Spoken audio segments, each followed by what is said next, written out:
Sebelumnya dulu perkenalkan saya Syafira, perwakilan dari kelompok 2. Saya Neneng Haidar dari kelompok 2. Bisa kita mulai aja ya Pak. Pertama-tama, sebenarnya apa sih narkoba itu? Narkoba itu kan singkatan ya, narkotika, psikotropika, dan bahan aktif lainnya. Atau kalau misalnya di bagian kesehatan itu biasanya menyebutnya nafza sama juga. Belakangnya itu zat adiktif. Narkotika itu kalau berdasarkan Undang-Undang 35 tahun 2009 tentang narkotika, itu adalah segala sesuatu zat yang berasal dari tanaman ataupun bukan tanaman, baik sintetis maupun semi sintetis, yang bisa menghilangkan kesadaran, menghilangkan rasa nyeri, dan menimbulkan kecanduan. Itu narkotika. Kalau psikotropika sama juga, coba bedanya apa narkotika dengan psikotropika? Narkotika itu asalnya banyak didapatkan dari tanaman. Contoh bahan narkotika yang paling kuat itu sudah pernah kita ketahui, salah satunya adalah ganja. Kalau misalnya kalian lihat literatur di Google atau mungkin di buku, ganja itu sudah pernah digunakan oleh orang-orang Mesir kuno itu sejak tahun 1000-2000 tahun sebelum Masehi. Digunakan untuk apa? Zaman dulu mereka digunakan untuk peredam nyeri, untuk pengganti obat mual, dan juga untuk religius. Religius itu bagaimana? Mereka berkumpul di satu gua, lalu mereka membakar ganja di tengahnya, mereka duduk berkeliling, bermeditasi, dan dengan cara itu mereka bertemu dengan dewanya. Kenapa bisa seperti itu? Karena setelah penelitian, ganja ternyata mengandung dua zat. Satu adalah THC, tetrahydrocannabinoid. Ini yang menyebabkan seseorang bisa berhalusinasi. Dan CBD. Nah, CBD ini yang biasanya digunakan untuk peredam nyeri. Kalau misalnya kalian pernah mendengar di luar ada ganja medis, itu kandungan CBD-nya yang digunakan. Lebih banyak, lebih kepada peredam nyerinya, dan mereka bersirkulasi saraf. Biasanya orang-orang yang punya penyakit saraf itu yang diberikan obatnya. Nah, sedangkan psikotropika itu banyaknya setelah pengembangan narkotika. Narkotika zaman dulu banyaknya dari tanaman, ganja, lalu ada koka. Tahu pohon koka? Pohon koka diambil zat ininya, getahnya, diproses secara kimia, muncullah kokain. Setelah kokain diturunkan lagi, jadilah heroin. Perang Dunia Kedua, heroin digunakan sebagai obat peredam nyeri. Setiap prajurit dibekalkan satu botol kecil. Jadi kalau misalnya tertembak, dia suntik heroin dulu untuk peredam nyerinya, supaya nggak akan sakit.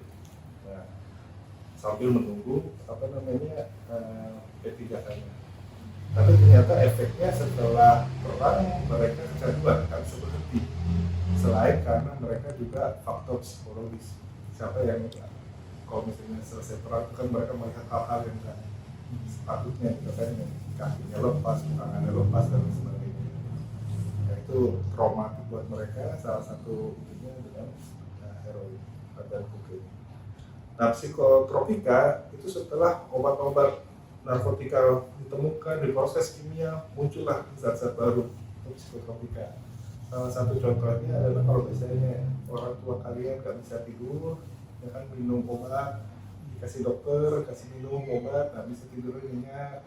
Nah, itu kalau yang awal mungkin obat yang tidak terlalu keras, tapi kalau misalnya sudah tingkat sudah parah, biasanya juga diberikan obat psikotropika. Kalau misalnya obat-obat itu sebutannya obat-obat daftar G, seperti tramadol, eksimer, dan lain sebagainya. Mungkin kalian sudah pernah dengar. Ini banyak disalahgunakan oleh anak-anak muda sekarang. Ada yang pakai buat happy, ada yang pakai buat katanya biar berani, biar maco, dan lain sebagainya. Obatnya itu merusak saraf. efeknya nggak terasa dalam setahun 2 tahun, tapi nanti mengganggu cara kita memutuskan sesuatu, cara kita berpikir, cara kita bersosialisasi, kepribadian itu akan berubah lama-lama. Nah, kalau bahan aditif itulah yang bukan termasuk psikotropika dan narkotika. Kalau narkotika itu dibagi 3 golongan, golongan 3, 2, 1. Yang boleh digunakan hanya golongan 3 dan golongan 2. Yang golongan 1 hanya boleh digunakan sebagai bahan penelitian. Contohnya apa? Sabu, ekstasi, kokain, dan lain sebagainya. Itu golongan 1 semuanya, tidak boleh digunakan. Yang golongan 2, golongan 1 bisa digunakan dengan resep dokter. Psikotropika juga seperti itu, cuman psikotropika itu 4 golongan. Golongan 1 sampai golongan 4. Nah, sedangkan bahan aditif ini yang bukan termasuk psikotropika dan bukan termasuk narkotika, tapi menghasilkan efek yang mirip. Efeknya apa? Efeknya adalah menimbulkan kecanduan. Contohnya apa? Rokok. Apa yang bikin orang ketagihan rokok? Nikotin. Dari 4.000 zat di dalam rokok itu yang katanya merugikan, yang paling membuat orang nggak bisa berhenti adalah nikotin. Orang yang dari rokok konvensional berubah menjadi perokok listrik, kalau menggunakan zat yang masih ada nikotinnya, dia akan tetap kecanduan. Karena nikotin yang menimbulkan kecanduan.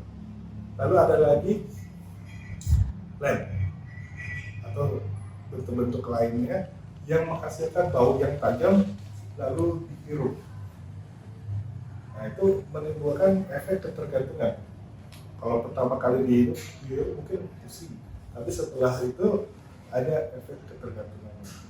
Lalu kafein, ada di kopi, ada di teh. Kafein juga menimbulkan ketergantungan. Seperti itu. Nah, itu narkoba, narkotika, psikotropika, dan bahan aditif lainnya. Bahan aditif diatur, ada yang diatur, ada yang tidak. Rata-rata bahan aditif dijual bebas. Jadi, rokok, mereka punya undang-undang rokok. Minuman keras, mereka punya undang-undang minuman keras. Kalau yang lem, ya nggak perlu, karena kan lem bukan digunakan untuk dihirup sebenarnya. Dia digunakan untuk merekatkan sesuatu.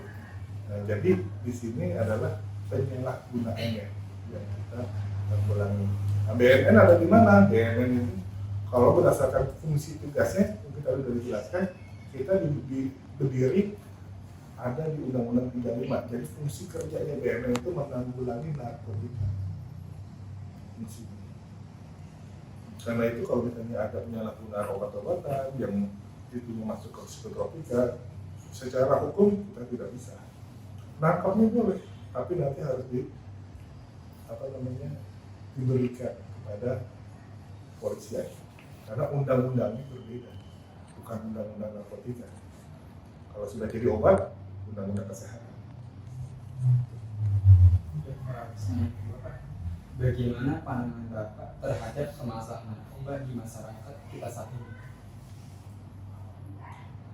Narkotika kita, ya, prevalensi. Kalau BNN bicara tentang angka prevalensi jumlah penyalahgunaan narkoba di Indonesia dari periode 2015, 2019, 2021 sampai akhirnya sekarang 2023 itu kecenderungannya meningkat angka prevalensi kita. Tapi data yang terakhir memang ada penurunan dari 1,7 naik jadi 1,8, naik jadi 1,9, sekarang jadi kembali 1,7.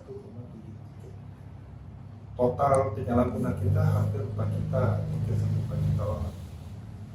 Kalau dengan jumlah penduduk kita yang 260 sampai 270, ya mungkin nggak banyak, hanya 1-2% aja. Tapi kalau misalnya kita hitung perorangan, kita jejerkan itu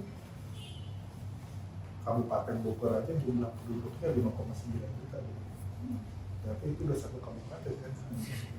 Itu bukan lagi satu kabupaten. Saya dulu sebelum di Bogor, saya tinggal di Provinsi Bangka Belitung.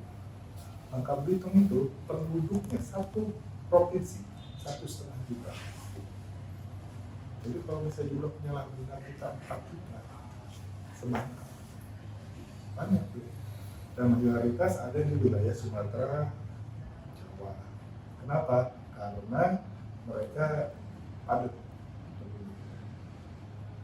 Itu yang pertama. Yang kedua, penyalahgunaan narkoba ini seperti kecambah.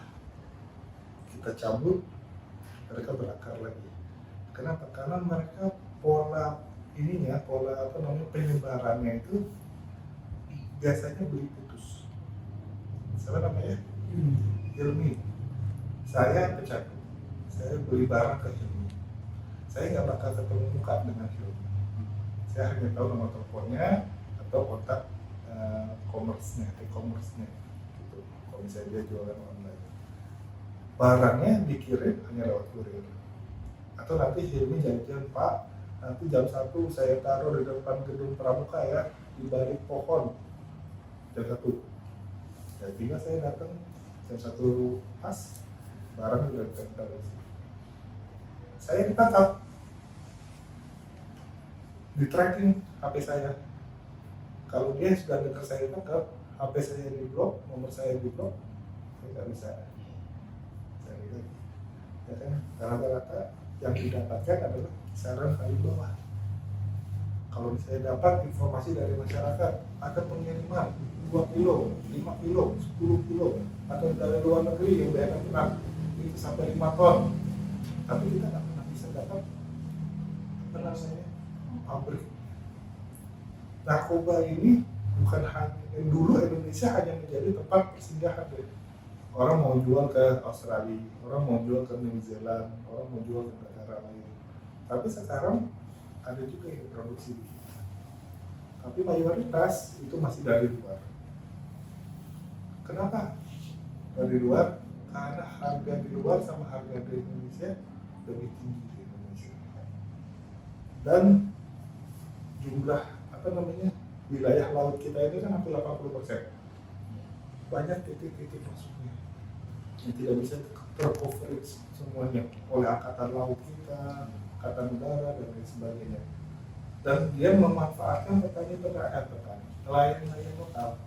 Sendiri, gimana peran keluarga dalam mencegah anak-anak atau anggota keluarga agar tidak terlibat penyalahgunaan narkoba? Berdasarkan penelitian yang dilaksanakan oleh BNN bekerjasama dengan BRIN, UI dan lain sebagainya, Badan Pendidikan, penyalahgunaan narkoba salah satunya mendapatkan narkotika atau apa yang lainnya itu dari orang-orang terdekatnya, mereka dari teman dan pacar. Jadi penyalahgunaan narkoba ini sangat dipengaruhi oleh pergaulan. Dengan siapa kalian bergaul, teman-teman kalian seperti apa, itu yang akan menentukan apakah kalian akan kena narkoba atau tidak. Yang kedua, selain pergaulan, kondisi internal dari orangnya tersebut juga mempengaruhi. Keluarganya apakah harmonis, ataukah kurang harmonis, atau sama sekali tidak, itu pengaruh. Kalau orang yang keluarganya harmonis, pergaulannya baik, insya Allah ini tidak akan terkena pergaulan negatif, apalagi narkoba. Yang kedua, kalau dia keluarganya harmonis, pergaulannya negatif, ya, mungkin, tapi itu masih 50-50, tergantung dia kuatnya kemana. Kalau pendidikan dari orang tuanya itu baik dari awal dan pola pikirnya memang sudah terstruktur dan dia berani bilang tidak, tidak ada masalah. Yang ketiga, keluarganya tidak harmonis, tapi lingkungan pergaulannya baik, ini nggak ada masalah. Cuma dia punya masalah psikologis, punya tekanan. Tapi selama teman-temannya mendukung, support, dia akan berkembang dengan positif juga. Yang bermasalah itu yang ketiga, yang paling berat. Keluarganya udah tidak harmonis, broken home, teman-temannya dapat yang negatif.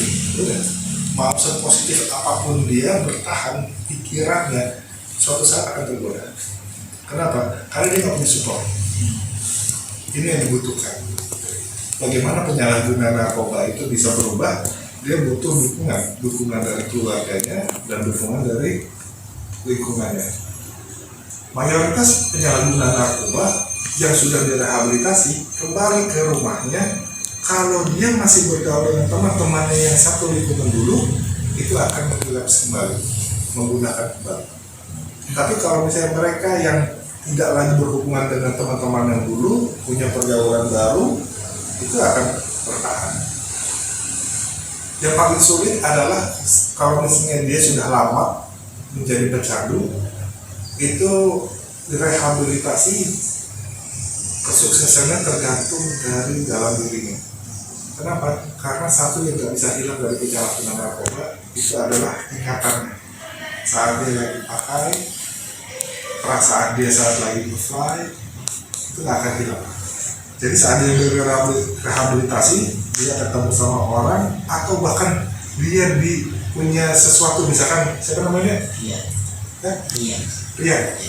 Rian merokok, keluarkan rokok, pakai korek. Itu dengan melihat koreknya saja, si mantan pecandu ini bisa tiba-tiba teringat, oh dulu lagi pakai sabu, pakai korek.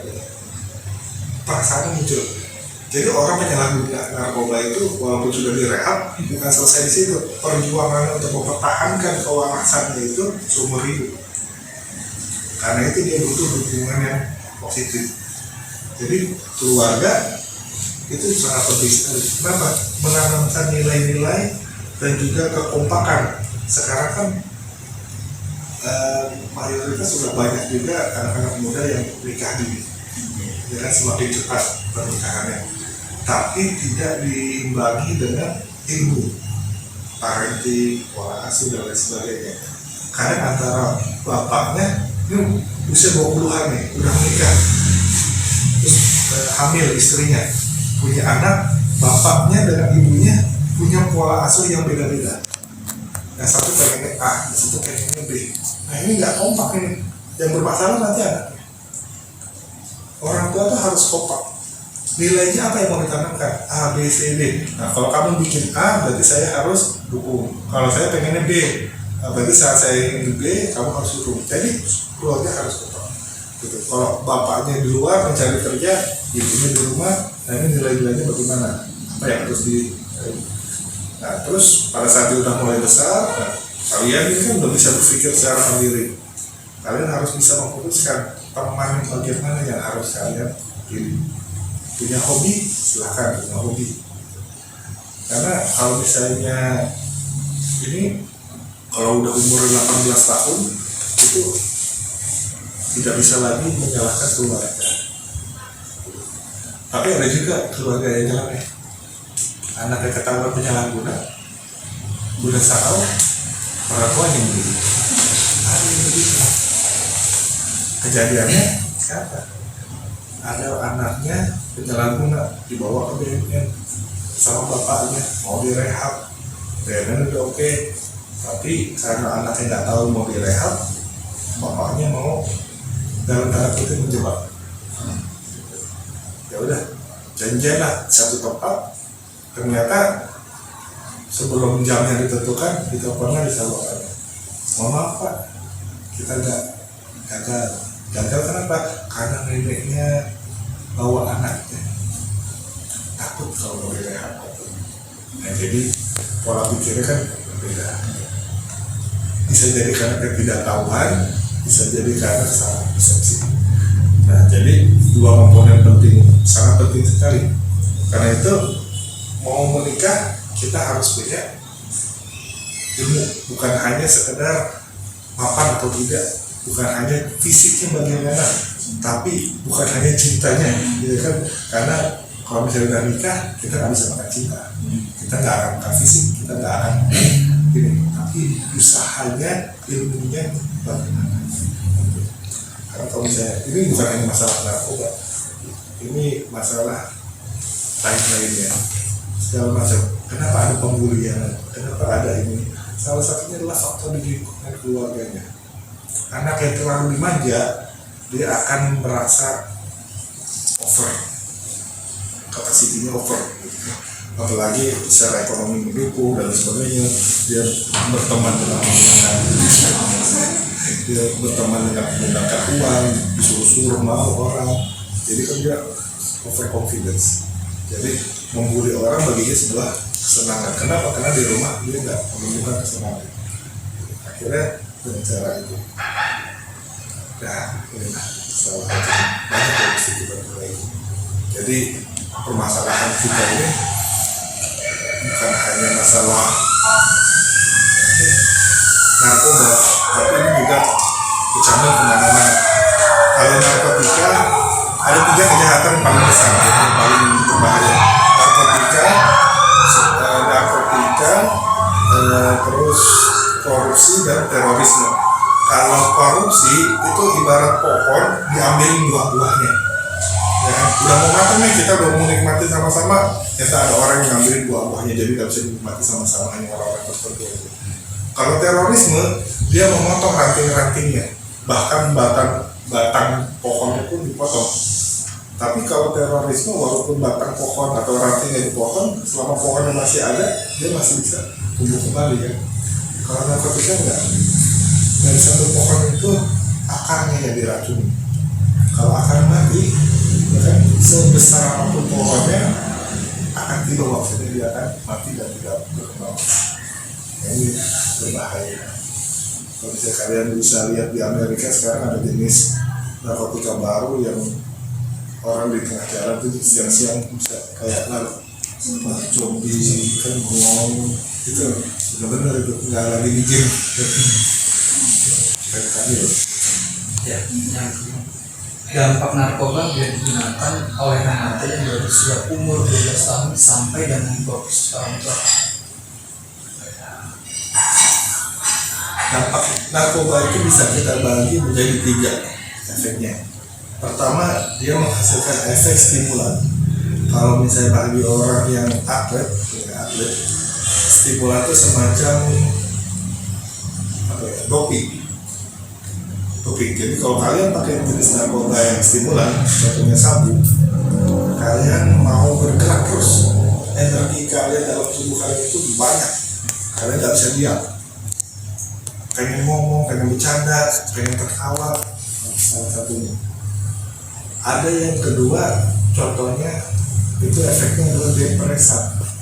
Depresan itu dia fungsinya menekan saraf tubuh. Kalau misalnya stimulan, dia merangsang. Kalau depresan, dia menekan. Menekan itu bagi orang yang nggak bisa tidur, pakai depresan, dia nggak santai, tenang. Orang yang bilang pakai bisa fly, nah itu depresan.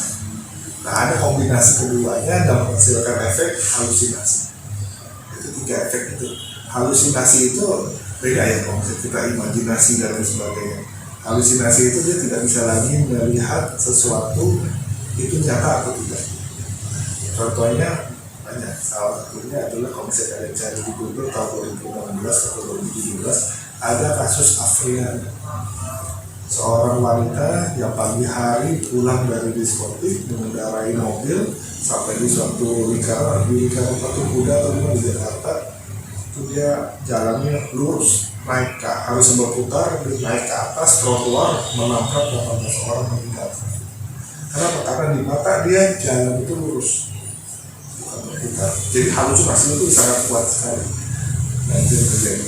Bahkan saya pernah mendengar salah satu mantan pecandu sintek atau tembakau gorila mengatakan, saya kalau pas pakai itu ada dorongan pak, dorongan itu saya pengen merangkak lalu nyawa. Kalau pikiran itu, saya mau, saya baca.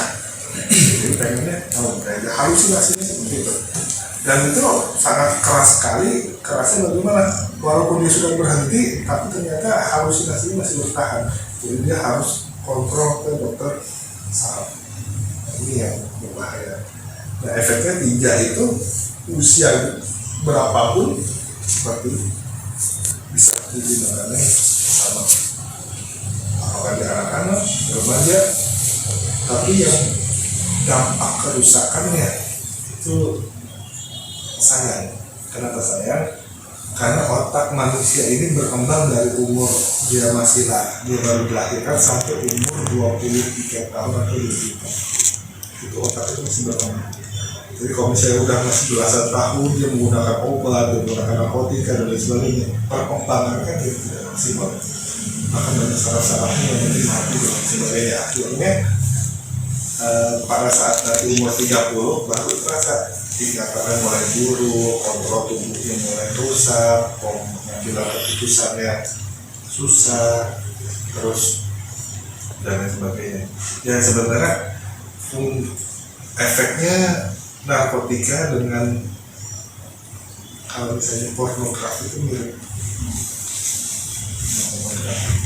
Saat kita menonton film porno itu kan ada saraf-saraf kita yang terangsang dan menjadi putus. Nah itu kalau misalnya terus berkelanjutan, efeknya sama seperti pakai narkotika jenis stimulan. Walaupun efek ke fisiknya yang berbeda, tapi efek ke otaknya sama. Jadi nanti pada saat kalau ada satu ini apa namanya ilustrasi, ada otak yang di scan, kalau misalnya di scan yang bagus gitu ya, orang yang normal itu warna-warni warna otaknya. Tapi kalau misalnya pemakai itu kalau di scan ada bagian-bagian yang hitam, saraf-sarafnya yang mati.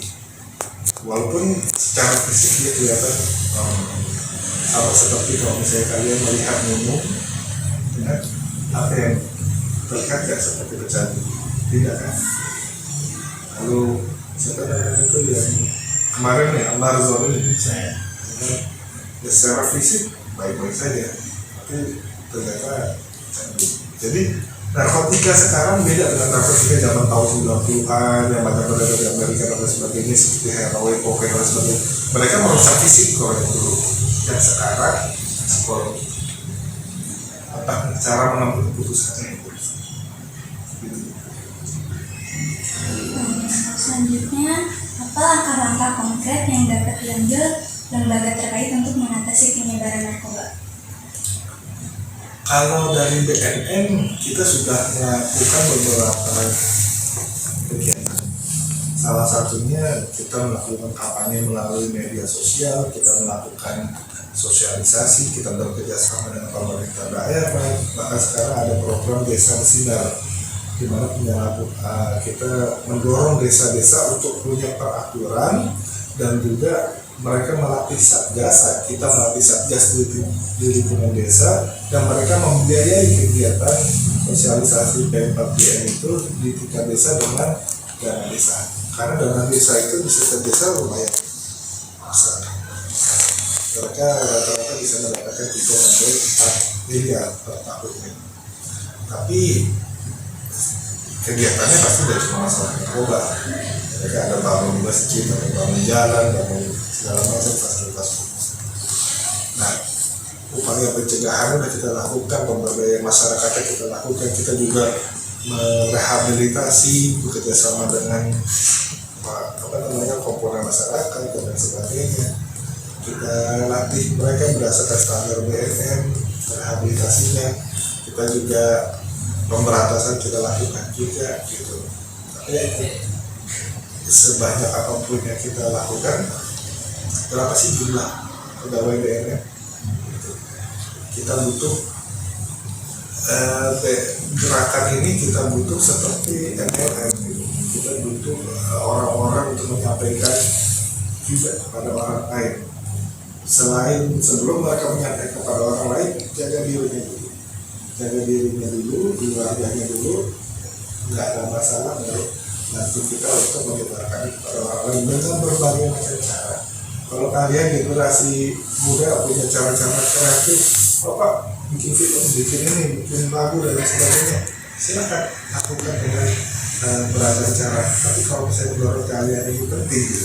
Jadi kalau bagi kalian, masa ini lebih penting Pak, berarti satu hal itulah pencegahan kita. Kenapa? Karena anggaran dana dari negara itu bukan tidak terbatas. Terus jumlah pegawai yang kita miliki bukan tidak bisa standby 24 jam mengcover Kabupaten Bogor aja dengan 5,9 juta orang, luas wilayahnya dengan 4 berbatasan dengan Tangerang Selatan, berbatasan dengan Bekasi, berbatasan dengan Jakarta dan lain sebagainya. 40 kecamatan, 435 desa dan kelurahan. Dulu di Kabupaten di Batak itu satu provinsi deh, 436 kecamatan, kelurahan, 40 kecamatan. Ini satu kabupaten. Dan Bogor bukan satu-satunya kabupaten dengan jumlah desa terbanyak. Banyak kabupaten lainnya, ada beberapa kabupaten lainnya di Jawa Barat saja yang jumlahnya sama bahkan lebih. Jadi kita memang butuh desa-desa apalagi terutama masih banyak yang mereka nggak paham, dan penyalahgunaan obat itu sudah masuk sampai ke tingkatan desa. Kita 2 minggu 3 minggu yang lalu baru datang dari satu kecamatan di Bogor ini, di mana ada salah satu sekolah yang siswanya mengedarkan obat. Setelah di tracking ternyata cukup banyak yang beli dari dia, dan itu sudah bertahun-tahun. Ya ini apa ya, gambaran buat kita semua, buat khususnya ini bagaimana mengambil keputusan di kabupaten, bagaimana pengawasan kita masih kurang, bahkan di lingkungan sekolah juga baru tahu. Nah ini upaya ini ya kita terus lakukan bekerja sama dengan berbagai macam organisasi, baik itu pemerintah, masyarakat, swasta dan lain sebagainya. Kita tetap menggiatkan sosialisasi, dan kita juga bahkan sekarang juga ada audisi lembaga PBB yang untuk masalah narkoba. Mereka mengeluarkan statement tidak lagi mensosialisasikan jenisnya, tapi fokus pada bagaimana pembentukan karakternya. Jadi udah nggak terlalu penting lagi kalian tahu apa sih sabu, efeknya bagaimana, apa sih ganja, tapi bagaimana kalian bisa mengatakan tidak saat kalian ditawarkan. Saat kalian punya masalah, kalian ditawarkan minum, kalian ditawarkan rokok, saya ditawarkan ini, kalian masih bisa waras mengatakan tidak. Kenapa? Karena banyak yang ditawarkan secara tidak sengaja.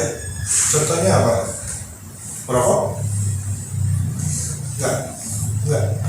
Wah, jarang. Ada yang merokok lalu ditawarkan. Biasa kan kata perokok itu kan ganti-gantian, ditawarkan merokok di sebelah. Lalu pas merokok, rasanya beda, lebih gerbes. Habis sebatang, ada beda ya seperti biasa. Lalu diminta, lu kan udah beli, udah pakai barang gue, beliin dong, gantian. Belinya di mana? Dikasih link, lalu beli. Ternyata di e-commerce itu daerahnya tidak salah satu Bogor. Pas udah beli, check out, harganya lumayan, di atas 100.000, 100.000. Akhirnya pas mau dibayar, sudah selesai dibayar, barangnya nggak mau dikirim. Kata penjualnya harus diambil. Masa ngambil? Tapi temannya udah ngedorong terus, kapan barangnya sampai? Berpakai juga loh, masa gue nggak gantinya? Akhirnya dengan terpaksa dia datang ke sana. Ternyata di sana bukan hanya dia yang beli, ada beberapa orang dan sudah ditunggu oleh para. Gitu Pak. Nah, cara ya itu tidak mungkin satu antara berbagai macam kasus, tapi ada juga yang mereka fungsinya untuk mengenalkan seperti itu.